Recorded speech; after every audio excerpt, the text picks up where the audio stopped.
What's going on, guys? Welcome to the Shifted Perspective YouTube channel. Thanks for tuning in.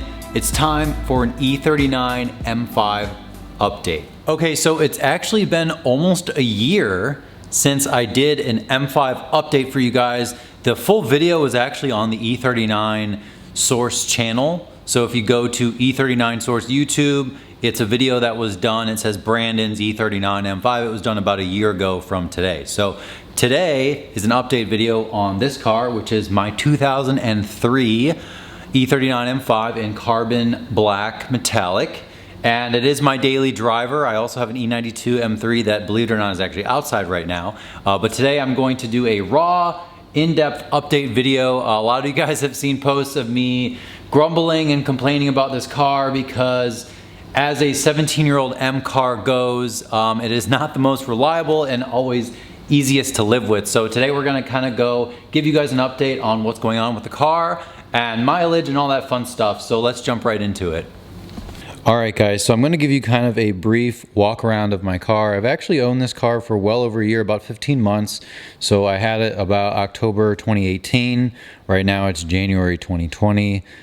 So well over a year, pretty much it is my daily driver now. I used to have a Jeep, sold that, and driving this thing every day. So overall, obviously the paint is in very good shape. Definitely check my other videos out on the channel about paint correction.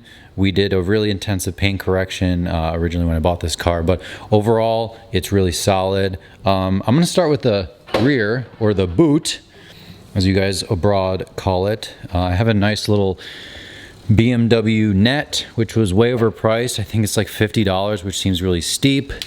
I normally have this little thing tucked in here, and then I have obviously an umbrella.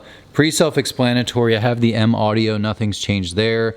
I still have the Grom Bluetooth. That is working just fine for now, and the rest of the trunk, there's really nothing to it.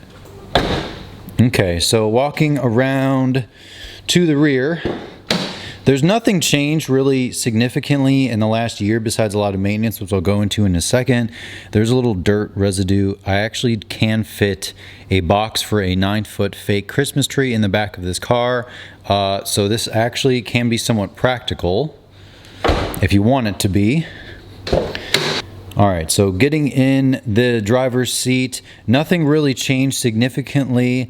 I have done the pixels. I had that fixed by a guy named Paul. It's called Fixels, which is on Facebook, so go check that out. I will give you a mileage update as well, daily driver. So it has 135,000 miles. Obviously all the pixels work just fine. I bought it with roughly 121 or something like that. So I've put a decent mileage on this car since I've owned it. As you guys can hopefully notice, the leather is in really good shape. I use Leatherique. I did a full leather video rejuvenation of the entire car, all the leather inside of it, including, the shift knob and steering wheel. But I also do updates, Leatherique. I let it sit overnight and do its thing maybe every 3 to 6 months just to keep it updated. Some guys freak out about the Leatherique taking off like the urethane coating or something on the wheel, but guys, honestly, if it's a huge problem, just buy a new wheel. But I just don't want it to be greasy looking, so I'm going to use Leatherique. If you don't like it, then don't do it on your car. Yeah, everything's good. Obviously, this screen you saw earlier needs to be replaced. I have that, I just haven't done it. And I'm not sure if I mentioned this, but I did fix both seat twists in my ownership so far. I fixed this kind of early on, and I recently did the passenger seat twist issue where the rear was obviously leaning back, but the other side of the rear wasn't, so it was all twisted up. Huge pain in the butt, really sucks, but at least, it doesn't cost anything. It's just a huge pain. So I did those. I did a video on this one, but I did not do a video on that. Obviously, it's the same. And I also did the vapor barriers in both of the rear doors. This one, obviously both rear doors, so the vapor barriers are something that common E39 issue. Here we go. So what happens is, water goes inside the car and then you have a puddle of water. I actually did a video on that, so definitely recommend taking care of the vapor barriers, or at least checking them on your car, especially if you're driving it in any sort of rain or inclement weather. All right, so we're gonna jump under the car just a little bit, not really fully under it, but I do want to show you, I did a rear dine-in sway bar. It's the adjustable one. I did it on the tightest setting. And I also did reinforced sway bar brackets, which not sure you're going to be able to see, but they're actually red. I'll put a link in the description actually for you guys. I will say the reason I'm mentioning that is not only because it's an update, but I actually was planning on doing a full suspension refresh. Shocks, springs, I was going to do Coney shocks with dine-in lowering springs, and then do the whole thing with the strut, bump stops and all that stuff, but it was extremely expensive. And I actually am in the process of trying to buy something way more expensive at the moment. So that is why I put that on hold. That whole project I abandoned, but I did do the dine-in rear sway bar. It actually does make the car feel a little bit more planted, especially when you're exiting the highway on like an exit ramp and you kind of downshift a little bit. You can kind of keep speed. The back feels a little bit more tight, not significantly, but I would say it's definitely worth doing if you're in there. Also, I was at my friend Scott's, who helped me do the rear pinion seal because that was leaking on the exhaust a little bit. So that was done, which is kind of annoying because that's the other maintenance item I was doing. And we also did, while we were under the car, which you're not gonna be able to see, is the middle exhaust hanging bracket, sort of. It's sort of like the clamps in the middle of the exhaust. I've seen other guys had them rust out, so mine were actually pretty much fully rusted out. They're actually not that expensive, so just get the top part of it and the bottom, and it kind of clamps in. It's really easy to find if you just Google it. FCP Euro has everything there. So sorry I didn't do a video for you guys on that, but we did that as well. Okay, so another sort of ongoing thing that I do to most of my cars, especially this one, it's a black car, it sees a lot of road time, is the trim. I did a full trim restoration pretty much when I bought it. I like to use something called Solution Finish. This is a really small bottle. It is very expensive, but it's literally like something that will change your life. I 100% can guarantee that. Totally changes. This is actually new trim as well. I replaced the windshield gaskets on the front and rear. I did a video on that, but all of the trim on this E39, especially this trim on the bumper here, tends to fade easier than trim on the rest of the car. The side panels I don't normally have a big issue with. That one looks a little spotty actually in this light. I'll have to take care of the side panel, but as you can see, obviously the rear looks really nice and the front looks good as well. So I do this maybe once a year.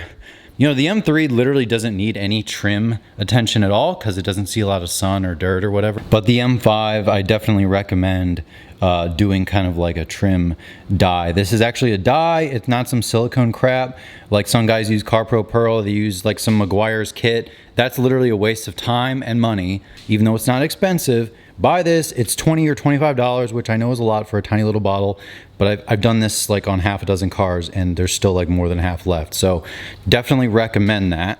And the other thing that you guys will hopefully love me for is the chrome grills. They are back, they are polished up. I actually bought 2 sets, or I've actually bought like 3 since the ownership of this car.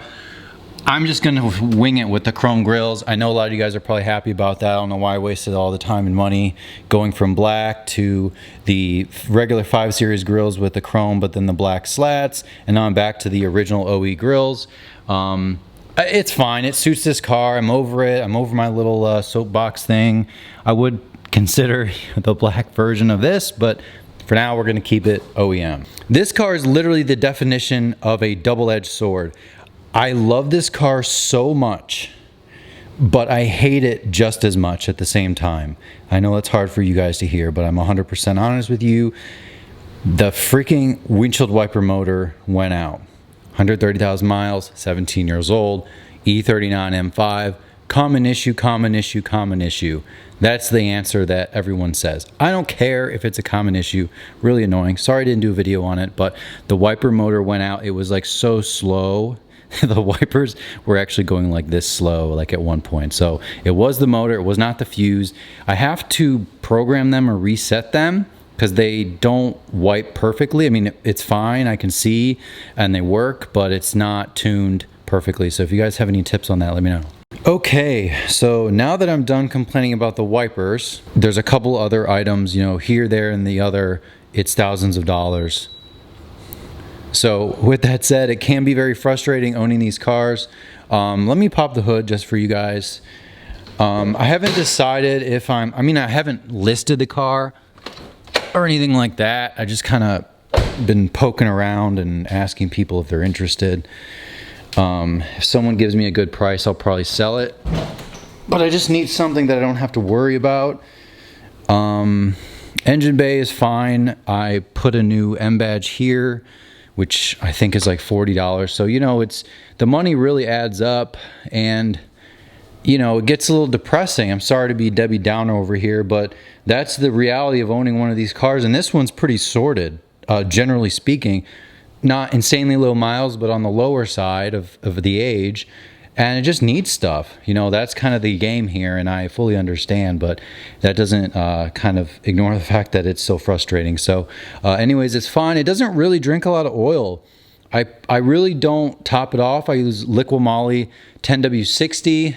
I have one of these in the back seat just in case, and you know, sometimes I'll put, you know, maybe one of these, like half a quart or whatever, but it's really, that's it. So it's a pretty healthy, happy engine. I've done a crap ton of maintenance on it, and the problem is I want to mod it, but I don't have any time or money left to mod it, which is why it's stock. Maybe that's why most of them are stock, because no one has any money left to do fun mods to it. God bless the people that supercharge these things. You guys are a different breed. I'm not like you. I must not be like you. But daily driver, probably gonna hang on to it for a little while. If you genuinely are interested in buying it, send me an email, link in description. If you're gonna offer me 10 grand or something stupid, don't even bother wasting your time or mine, but I would sell it for a reasonable price. Everything has a price, I guess, but that's it. I'm gonna monkey with the power steering. I'm gonna see if I can top that off and if that makes a difference. Otherwise, I'll have to monkey around with the pump itself, which might be a video if you guys are interested. Well, all right, guys, that is kind of the last walk around for this video. I really love this car, don't get me wrong, but I do want to give you guys the harsh realities of ownership. Like I said, it's totally a double-edged sword. You're constantly worried about stuff. You know, this has a little rust right there. Gas cap. Look at this! See, this is why these things rust. There's a freaking gallon of water in there. And the car's already dirty, so there's water. I mean, so it's really not a big deal. I'll fiddle with that. I'm already stressed out, as you can hear it. So. All right, so I'm gonna wrap up the video here. Do not get me wrong. I don't wanna be a Debbie Downer about the E39 M5. I seriously love this car, and it really impresses me every single day. I love driving it every day, and it's such a treat. But obviously, as I mentioned, it's not all like rainbows and butterflies. If you drive these things frequently, they're gonna need a lot more attention than if it's just your weekend, you know, your fun car. And this is not my quote fun car, driving it every day. It is a fun car, but you know what I mean. So with that said, go check the other videos out. If you guys are interested in E39 content, I actually have a lot on my channel. Whether I want to or not, I'm always doing something to this car, it seems. There's always something different. So go check those videos out if you like to absorb E39 M5 content. I will see you guys next time. Thank you for watching.